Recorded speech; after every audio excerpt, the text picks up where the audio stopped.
wakati ikifika tunakuja kufanya nini? Kuongea, si ndio? Jambo la mwisho, si mnajua tuko na boss, ni jirani yetu hapa, ametuletea barabara kabisa. Sasa nyinyi wananchi wa Dabibi mnataka tufanye siasa ya chuki, uvila na kugawanyisha wananchi, ama tufanye siasa ya kuleta maendeleo na kusaidia hawa kina mama na kina mama na kujenga uchumi wa Naivasha? Mnataka namna gani? Siasa ya maendeleo. Tufanye kazi, kina vijana wapate kazi, kina mama wafaidike, tukuze uchumi wa nchi. Si namna hiyo? Wapi makofi ya rais? Si hapo iko sawa? Sasa rais ni jirani yetu hapa, si ndio? Hata juzi amesema, ameambia watu wa nyumba 10 pia aweko kwa list ya nyumba 10, si ndio? Sasa si hata mimi hii ada bibi, si pia mimi munieke nikuwe memba wa nyumba 10? na kama kuna registration pia kuingia nyumba 10, hiyo tutalipa tu sahihi, si ndio? Hata kama rais alilipa akulipa yake alisahau, unajua yeye anadili na mambo ya nchi. Mimi nitalipa yake na yangu. Lakini niliweza kumuuliza pia rais, now that amekuwa jirani yetu na member wa community ya Naivasha, ile tukiingia ile akishinda, si ati akishinda, akiapishwa kwa mara ya pili 2027, sisi tunataka hapa Naivasha tuko na professionals wengi, si ndio?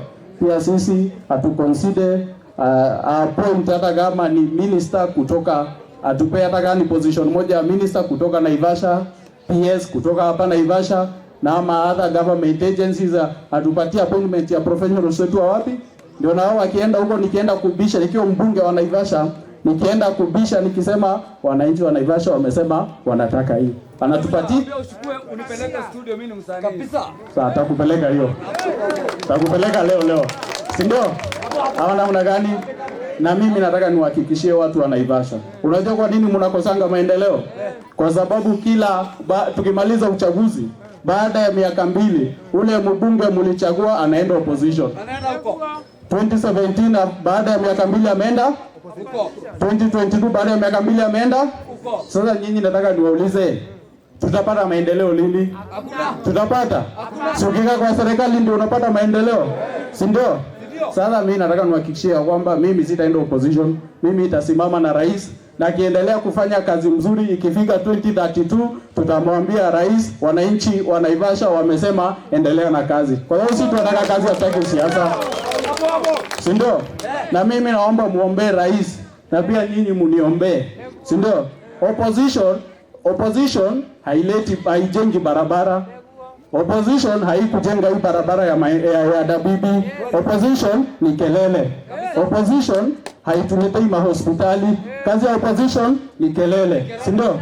Opposition haipatia hao vijana kazi na kina mama kazi, ni kelele kutoka asubuhi hadi asubuhi hii siku nyingi. Sasa wale opposition tunaambia wananchi wamesema ya kwamba wanataka kufanyiwa kazi na wanataka tupeleke uchumi ya nchi yetu mbele, si ndio? Jambo la mwisho, hii barabara inajengwa, si ndio? Na mimi namshukuru Rais William Ruto. Hii kazi contractor anaanza kazi Januari. Sasa ile kitu ambayo tulizungumza na contractor ni kwamba hii kazi ikianza, wafanyikazi 80% lazima watoke wapi? Dabibi. Hapa Dabibi. Hawa vijana na hawa wasichana, si ndio? Ndio angalau pia nyinyi mpate kitu ya kuweka kwa mfuko. Tukingoja ile program ya Deno Gaucho mbunge wenu, ile program ya kina mama, tukichukua ubunge, hamtaikosa pesa kwa mfuko. Hata nini mtakuwa mnaniita mnaniambia, sasa mheshimiwa, tunaweza kupeleka lunch? Namna hiyo. Si hapo iko sawa? Kwa sababu ya wakati sitaki kupoteza wakati. Nataka muende nyumbani mapema, mwanze kupika chapati za kesho, na mimi baadaye naweza kutia kwa nyumba nione ama ile unga ya chapati nimewapatia hapa mmepika chapati, si ndio? Tukole na nyinyi, si ndio? Asanteni sana. Mimi watu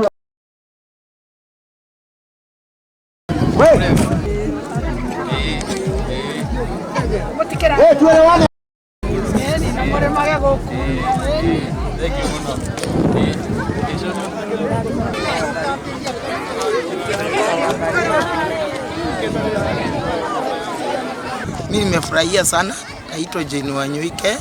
Nimefurahia sana mkazi wa Mizuria hapa. Nimefurahia kupata Christmas. Si watu wengi wanaweza pea mtu Christmas na si kwingi kwa kupea. Nimefurahia sana. Nasema Mungu awabariki na tunashukuru sana. Mimi nashukuru, naitwa Catherine Mungale. Lakini nashukuru Deno, Mungu azidi kumbariki. Nambariki sana.